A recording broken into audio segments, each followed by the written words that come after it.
আসসালামু আলাইকুম, Guddu from পাগলানগর channel থেকে আপনাদের সবাইকে স্বাগতম। আজকে আরেকটা নতুন ভিডিওতে চলে এসেছি। আজকের রেসিপিটা বলে দাও। বিসমিল্লাহির রহমানির রহিম। দেশ বিদেশ থেকে যেখান থেকে ভাইয়ারা আপুরা আমার ভিডিওটি দেখছেন, আজকে আরেকটা নতুন রেসিপি নিয়ে আসছি। মিষ্টি কুমড়া চিংড়ি মাছ দিয়ে।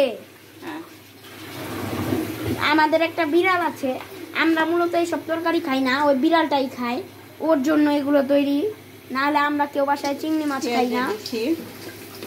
একটু জুম করে দিলাম, আমি একটু চুলার থেকে দূরেই আছি।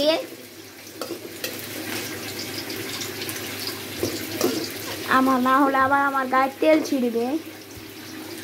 একটু পেঁয়াজ দিয়ে দেওয়া হচ্ছে। পেঁয়াজটা ভাজা হোক, পরে আবার ফিরে আসছি।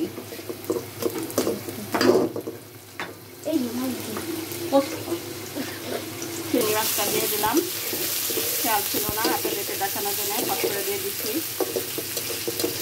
আমাদের আবার একটু নতুন রাঁধুনি একটু নাড়াচাড়া করে, সেই জন্য আর খেয়াল থাকে না। হ্যাঁ, এখন এটা চিংড়ি মাছটার পেঁয়াজটা একটু ভাজা ভাজা হোক। হ্যাঁ, পেঁয়াজটা ভাজা ভাজা হচ্ছে। এই 1 মিনিটের মধ্যেই দিয়ে দিব, মশলা দিয়ে দিব।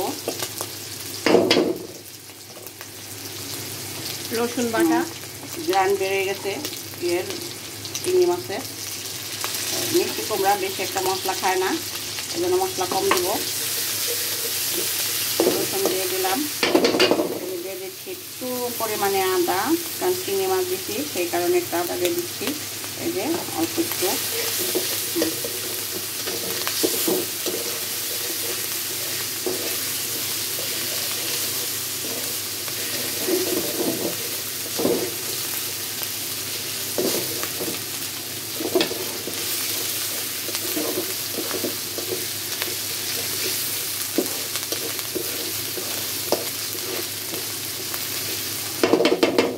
মশলাটা ভাজা ভাজা হয়ে গেছে, এখন পানি দিয়ে দিব।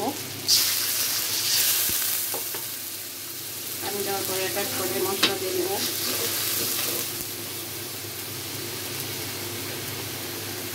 হলুদের পরিমাণে যেরকম দিব, বেশি একটা দিব না।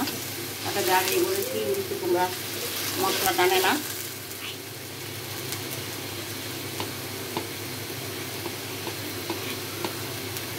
এই যে এইটুকু মরিচ দিলাম, শুকনো মরিচের গুঁড়া, একটু ধনিয়ার গুঁড়া দিব। ধনিয়ার গুঁড়া খুব একটা বেশি দিব না, অল্প সামান্য পরিমাণে দিব।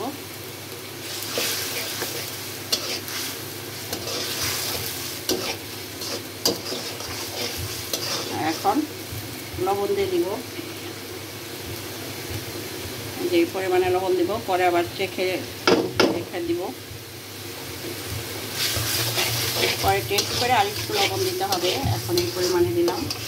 এখন ঢেকে দিব মশলাটা, আর একটু পানি দিয়ে পাক আসলে তারপরে এসে দিব।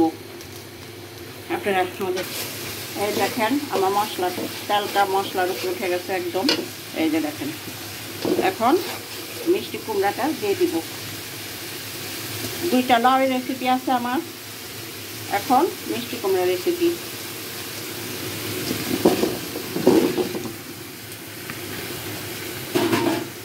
মনে হয় একটু লবণ লাগবে।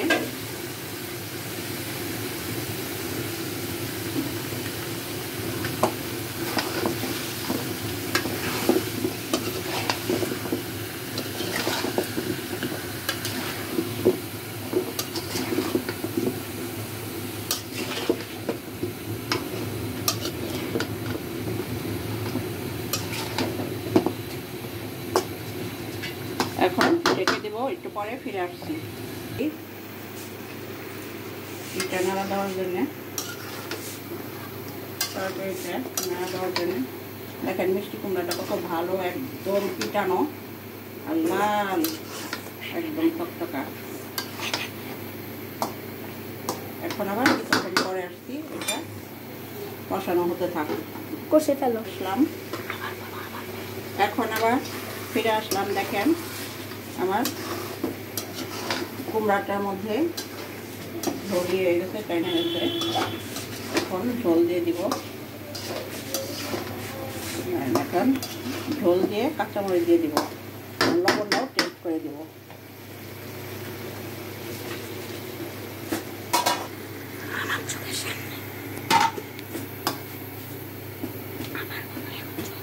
হ্যাঁ, এখন ঝোল দিয়ে দিলাম আর একটু। এখন ঝোলটা যখন মাখা মাখা গায়ে গায়ে হবে তখন নামিয়ে ফেলবো। এতক্ষণ আবার ঢেকে রাখছি। আল্লাহ হাফেজ। ফিরে এলাম, এখন ফিরে আসলাম আবার। এর মাঝে আমি দিয়ে একবার দেখে গেছি, আপনাদের দেখাইতে পারি নাই কারণ আমার ক্যামেরাম্যানে আরো পড়া আছে হয়নি। এখন ফাইনালি একটু ধনে পাতা দিয়ে দিচ্ছি। এখন আমার তরকারিটা ফাইনালি হয়ে গেছে। দেশ বিদেশ থেকে যে যেখান থেকে আমার ভিডিওটি দেখতেছেন, আমার লাইক কমেন্ট শেয়ার করে আমার পাশে থাকবেন, আমাকে সাপোর্ট করবেন। ভাইয়া বোনেরা আমার জন্য দোয়া করবেন, আমিও আপনাদের জন্য দোয়া করব। আসসালামু আলাইকুম, আল্লাহ হাফেজ। আমার তরকারিটা কি ফাইন হচ্ছে, কি সুন্দর কালার দেখেন, আপনাদেরকে দেখাচ্ছি। এই যে দেখেন কি সুন্দর কালার হয়েছে। এখন নামাই ফেলবো। আল্লাহ হাফেজ। আমাদের অ্যাডজাস্টার ফ্যান আছে, আমরা বড় লোক।